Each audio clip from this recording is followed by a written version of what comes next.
Hi അസ്സലാമു അലൈക്കും welcome back. ഇത് നമ്മുടെ റെസിപ്പി നല്ല അടിപൊളിയായിട്ടുള്ള നല്ല സോഫ്റ്റ് ആയിട്ടുള്ള ഒരു കേക്കിൻ്റെ റെസിപ്പിയാണ്.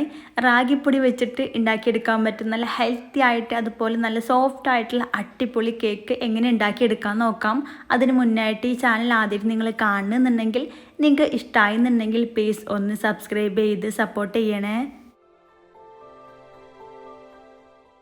അപ്പോൾ ആദ്യം തന്നെ ഇതിലേക്ക് വേണ്ടിയിട്ടുള്ള പൊടികളൊന്ന് അരിച്ചിട്ടെടുക്കുക. അതിനായിട്ട് ഒരു ബൗളിന് മുകളിൽ ഒരു അരിപ്പ വെച്ചിട്ടുണ്ട്. ഇതിലേക്ക് 250 ml കപ്പിൽ 1 കപ്പ് റാഗിപ്പൊടി ചേർത്ത് കൊടുക്കാം. ഏത് റാഗിപ്പൊടി വേണമെങ്കിലും എടുക്കാം. കടയിൽ നിന്ന് വാങ്ങിയിട്ടുള്ള പൊടിയോ അല്ലെങ്കിൽ വീട്ടിൽ പൊടിച്ചെടുത്തുള്ളോ ഏതായിരുന്നാലും പ്രശ്നമില്ല.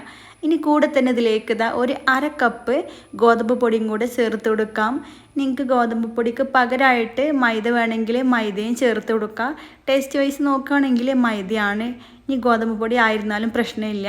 കൂടെ തന്നെ 1 ടീസ്പൂണ് ബേക്കിംഗ് പൗഡറും 1/2 ടീസ്പൂണ് ബേക്കിംഗ് സോഡയും കൂടെ ചേർത്ത് കൊടുക്കാം. സോഡാപ്പൊടി ഉണ്ടല്ലോ, അതാണ് എടുത്തിട്ടുള്ളത്. കൂടെ തന്നെ ഇതിലേക്ക് 2 ടേബിൾ സ്പൂണ് കോക്കോ പൗഡറും കൂടെ ചേർത്ത് കൊടുക്കാം. ഡാർക്കോ അല്ലെങ്കിൽ ലൈറ്റോ ഏത് കോക്കോ പൗഡർ ആയിരുന്നാലും പ്രശ്നമൊന്നുമില്ല. എന്നിട്ട് എല്ലാം കൂടെ നല്ല പോലെ ഒന്ന് മിക്സ് ചെയ്തിട്ടൊന്ന് അരിച്ചിട്ടെടുക്കാം. ഇതുപോലെ വിസ്ക് വെച്ചിട്ടൊക്കെ അരിച്ചെടുക്കുകയാണെങ്കിൽ ഒറ്റ പ്രാവശ്യം തന്നെ അരിച്ചെടുത്താൽ മതിയാകും. നിങ്ങൾക്ക് വേണമെന്നുണ്ടെങ്കിൽ 3 പ്രാവശ്യമായിട്ട് അരിച്ചെടുക്കുകയും ചെയ്യാം.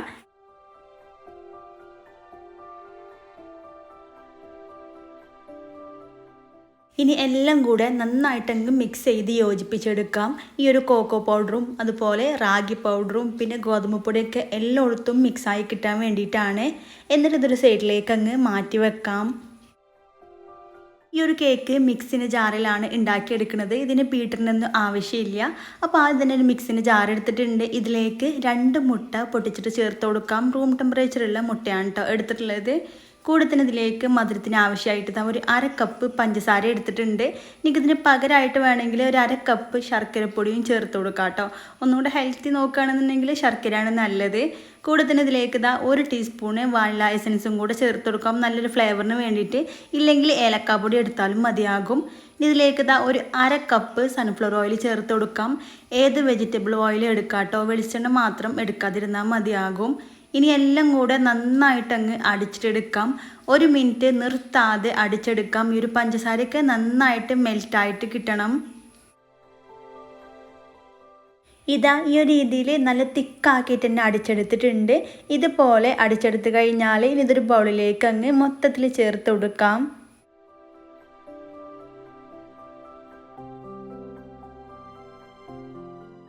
ഇനി അരിച്ചു വെച്ചിട്ടുള്ള പൊടി ഇതുപോലെ കുറച്ചായിട്ട് ചേർത്തിട്ട് ഇതുപോലെ വിസ്ക് വെച്ചിട്ട് നന്നായിട്ടങ്ങ് മിക്സ് ചെയ്ത് കൊടുക്കുക. പിന്നെ ഒന്നിച്ചങ്ങ് ഇട്ട് കൊടുക്കരുത്, അപ്പോൾ മിക്സ് ചെയ്യാൻ വേണ്ടി ബുദ്ധിമുട്ടാകും. ഇതുപോലെ കുറച്ചായിട്ട് ചേർത്തിട്ട് മിക്സ് ചെയ്ത് കൊടുത്താൽ മതിയാകും.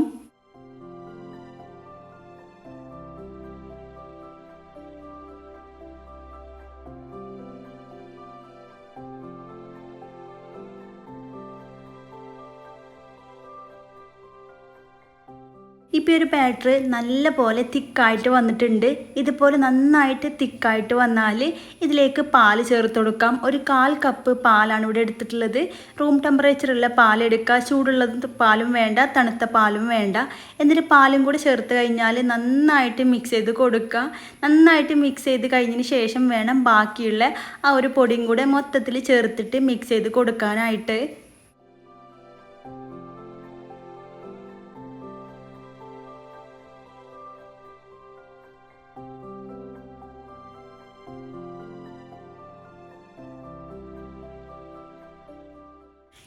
ഒട്ടും കട്ടയൊന്നുമില്ലാതെ തന്നെ നന്നായിട്ട് മിക്സാക്കി യോജിപ്പിച്ചെടുത്തിട്ടുണ്ട്.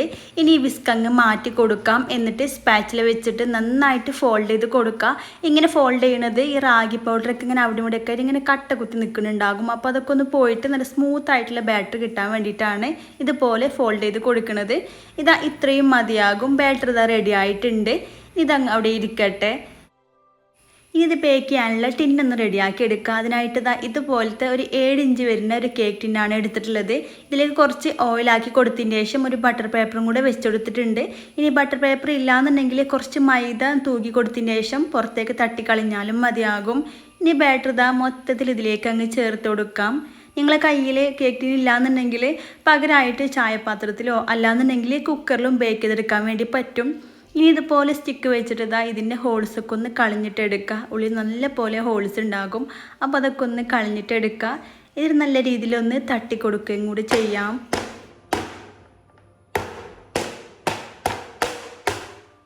ഇനി ഇത് ബേക്ക് ചെയ്തിട്ട് എടുക്കുക. ഇത് ഓവനിലല്ല ബേക്ക് ചെയ്യുന്നത്, ഇതുപോലത്തെ ഒരു ബിരിയാണി ചെമ്പിലാണ്. ഒരു പഴയ ബിരിയാണി ചെമ്പൊക്കെ ഉണ്ടെങ്കിൽ അതെടുക്കുകയാണ് ഏറ്റവും നല്ലത്. എന്നിട്ട് ഇതിലേക്ക് ഇതുപോലത്തെ റിങ്ങോ അല്ലെങ്കിൽ ഒരു പ്ലേറ്റോ ഒന്ന് കമഴ്ത്തിയിട്ട് ഇട്ട് കൊടുക്കുക. എന്നിട്ട് അടച്ച് വെച്ചിട്ട് ലോ ഫ്ലെയിമിൽ ഒരു 10 മിനിറ്റ് ഒന്ന് ചൂടാക്കിയിട്ട് എടുക്കാം. ഇപ്പോൾ ഒരു 10 മിനിറ്റ് ആയിട്ടുണ്ട്. ഓവൻ സെറ്റപ്പൊക്കെ നല്ല പോലെ ചൂടായി വന്നിട്ടുണ്ട്. ഇത് ആദ്യം തന്നെ റെഡിയാക്കി എടുക്കാൻ കേട്ടോ നല്ലത്.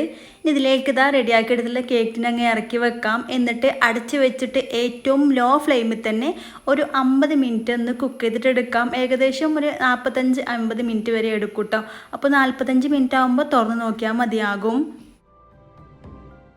ഇപ്പോൾ ഒരു 50 മിനിറ്റ് കഴിഞ്ഞിട്ടുണ്ട്. ഇനി ഒന്ന് തുറന്ന് നോക്കുക. കേക്ക് നല്ല പോലെ പൊങ്ങിയിട്ട് നല്ല പെർഫെക്റ്റ് ആയിട്ട് വന്നിട്ടുണ്ട്.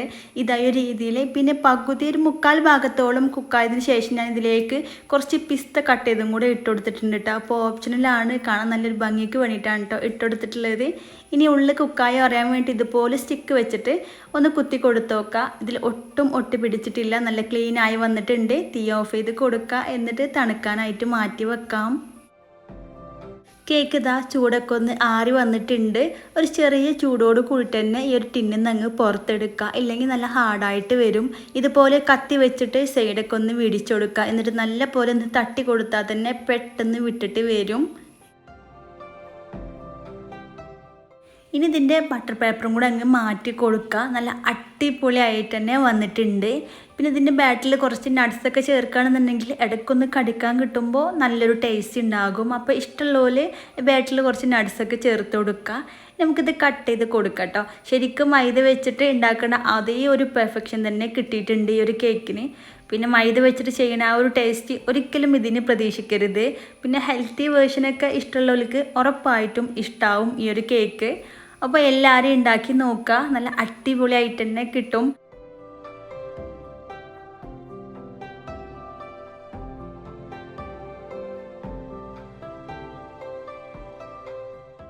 വീഡിയോ ഇഷ്ടമായെങ്കിൽ ലൈക്ക് ചെയ്യുക, ഫ്രണ്ട്സിനും ഫാമിലിക്കും ഷെയർ ചെയ്ത് കൊടുക്കാൻ മറക്കരുത്.